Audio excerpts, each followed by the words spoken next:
a lot of the older folks told me that, like, because to have gongs in general, they didn't. Not everybody could afford the gongs, and to have gongs was like that was a big deal. You know, you had to own land, and you had to trade a piece. You know, you had to trade Mm. to You even get, get yeah, a metal.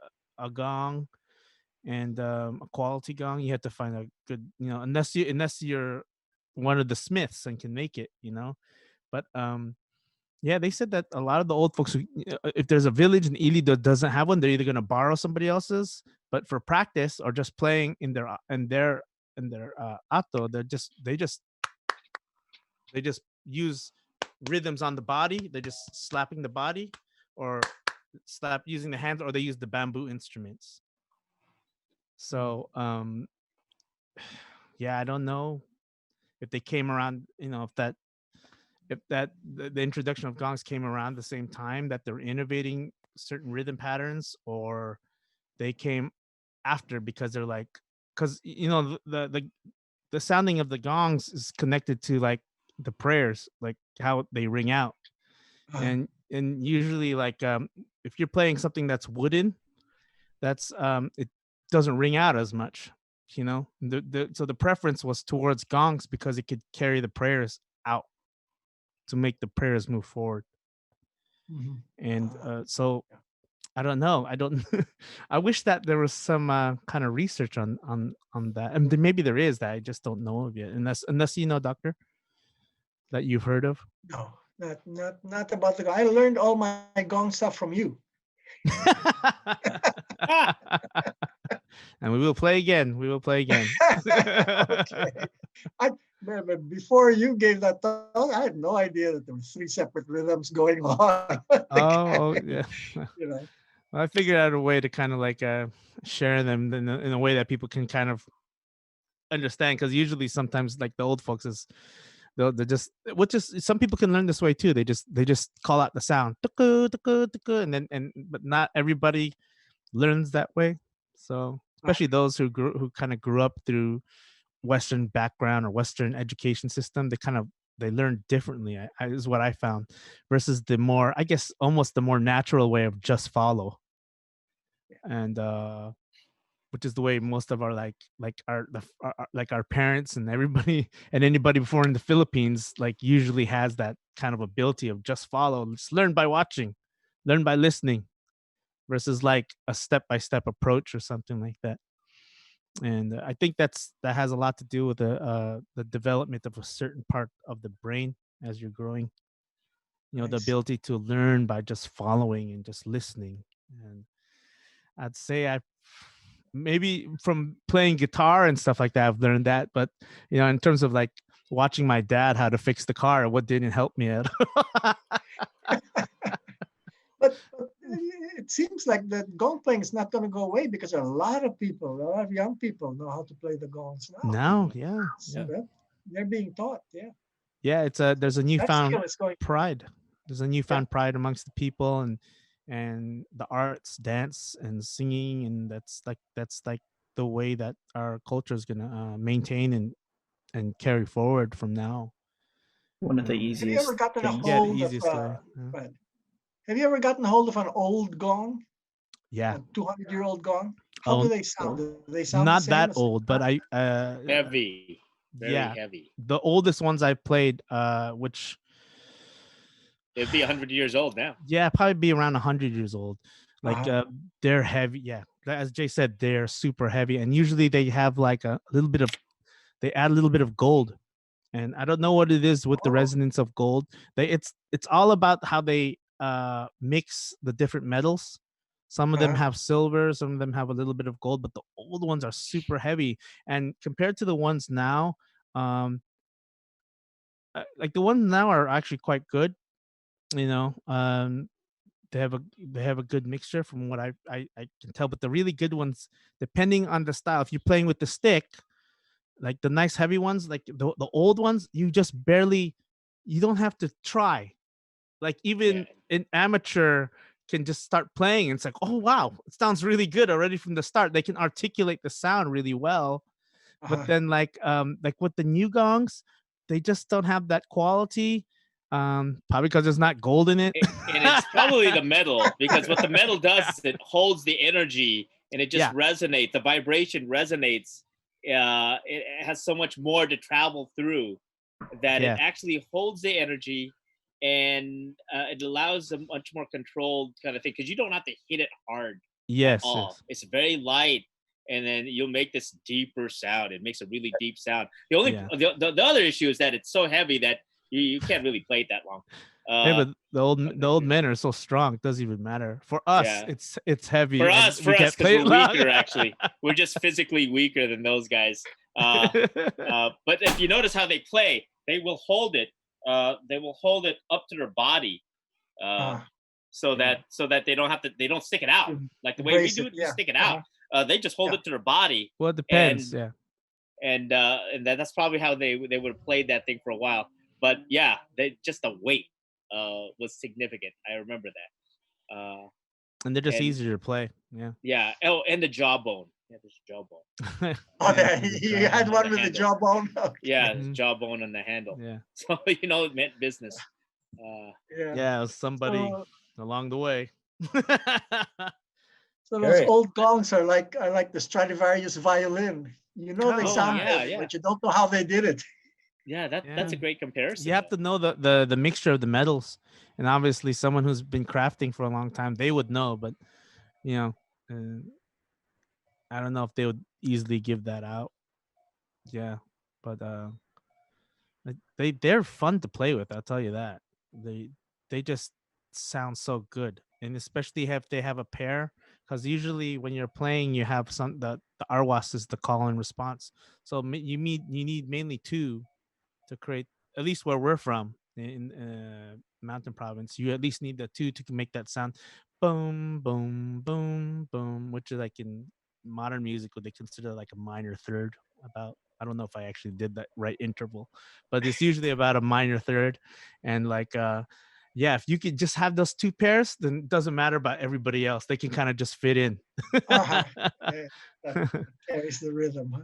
Yeah, so you got two really nice old, like heavy, dense gongs, and man, you got something really fun to play with over there. Where did you play with these? Yeah. What's that? Yeah. Where did you play with these? Well, one of the uncles in our group had, he had the one with the jaw. Actually, and, one of our uncles in San Diego. Yeah. Wow. Yeah, actually, our real uncle in San Diego. Not just the uncle that you say that's that actual, one of our genuine uncles had it. So that was just passed down. One of the uncles who's not really related. He might be, but I'm not sure. But like he also has one on in Bibac of Northern California. He has a really old one too. And, well, who's that? Don Togan. Oh, right. Like their family has an old one, and man, that one plays. I love playing that one. But unfortunately, he doesn't have the pair, so you have to find a good one. You played it, Ken? No, I'm just curious how far the ringing would travel. Oh yeah. The ones I had some that my father-in-law had made.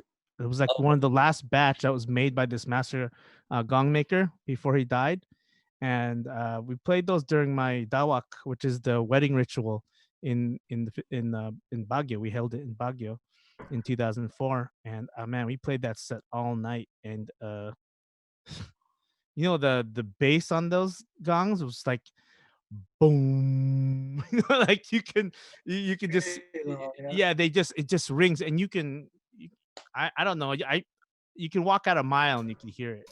Yeah. That's how resonant it was, and the set was really heavy to play, but it was a fun one. I haven't that's the set that my father-in-law really he kind of keeps, so he rarely takes that one out unless it's for like a big. I think the last time he took it out was maybe during Ingrid's wedding, my sister-in-law's wedding. So don't you think that would be a good idea for you to gather these gongs and make a video and explain all about the gongs and how the 100-year-old gong sounds better than the current gong? So that actually would be that would be a great video. Yeah, I'd love to play it. Great video. Yeah, I've been wanting to do a video with Mark about gongs for a long time, but Yeah, we're a little far right now. Yeah. We can also do a beginner's one, obviously, because I did make a video a long time ago for a group of folks in a workshop that I did, Uh-huh. and Uh-huh. one of the issues was that these guys don't have gongs when they go home. So I made a short video about how to play the gong, learn how to articulate the gong, even though you don't have a gong. Even though you So don't have a yeah, so I think that would probably be the first video to make, because like if you can learn to articulate the gong, basically how to ring it properly and how to cut the sound off, because there's two sounds. It's like you either rung or cut off. If you can learn how to do that, then you can join in any circle, to play. The next part would be, that's just playing the gong now. The next part would be to move in rhythm with everybody and kind of understand like the principle of that certain dance. So that would, yeah, I mean, we could, but just playing in general is not easy for anybody, everybody. It looks easy outside, but when people start playing it and then dancing, then everybody's messed up.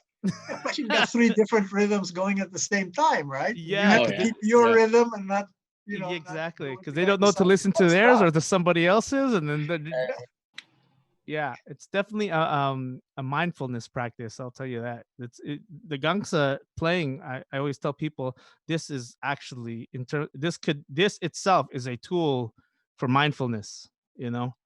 And it kind of makes sense because like one of the old folks told me, like, so we have this dance called balangbang, and that dance, it traditionally was done like after headhunting trip. So you come back into the village and they start playing the balangbang, like everyone starts to celebrate because they come home from the successful headhunting trip. So once you hear that, everybody knows what's going on. But part of that function of playing is almost to kind of ease the mind, especially for the ones who had their first kill. So it's kind of to prevent PTSD. So emotionally, it keeps their mind focused, and it helps kind of like because when you play certain rhythms, there's a certain part in the brain that kind of lights up, and if everybody's in harmony, everybody's in that same Same area part. will light up with everybody. And I don't know what the actual name of that is, but that kind of harmony is the kind of what this dancing and this kind of uh, playing of music does. So it's kind of fascinating because like, oh wow, so when my uncle told me that, I said, wow, so this is kind of like prevention of PTSD is like one of the psychological functions of the dance itself, for Like coming back from war. Musical debrief. Yeah. Pretty cool. Yeah. Focus. Not a focus. Yeah, the focus, to keep your mind focused, and to kind of like there's something about it, like when I guess it affects you psychologically to know that you're a part of something that's bigger than you, and you connect to the music. Well, that's true, because one of the healing salves in PTSD therapy actually has to do with music, the creation of it, and so. Oh yeah, you're military guy, so is that what they're doing for therapy now? In some places they do. It's a creation of music. They use drum circles. That's how they do it. Makes sense. Yeah, and so that has been in some places been very useful for a lot of people, because the drums resonate a certain vibration that seems to it goes through the body. It literally goes through the body. So not only are you playing with other people and putting your mind in a place outside of that memory, you're putting it into the present, but you're also the vibrations. It allows a certain way of healing. It allows a certain flow to return back to a person. It's very primal. So that's what they found in drum circle therapies. So you can imagine also, I think that the same concept would also fall into with gongs. Yeah. Interesting. There's a whole, yeah, you can go really deep in that and just keep on going. It's just like language, I guess, in some ways. Yeah.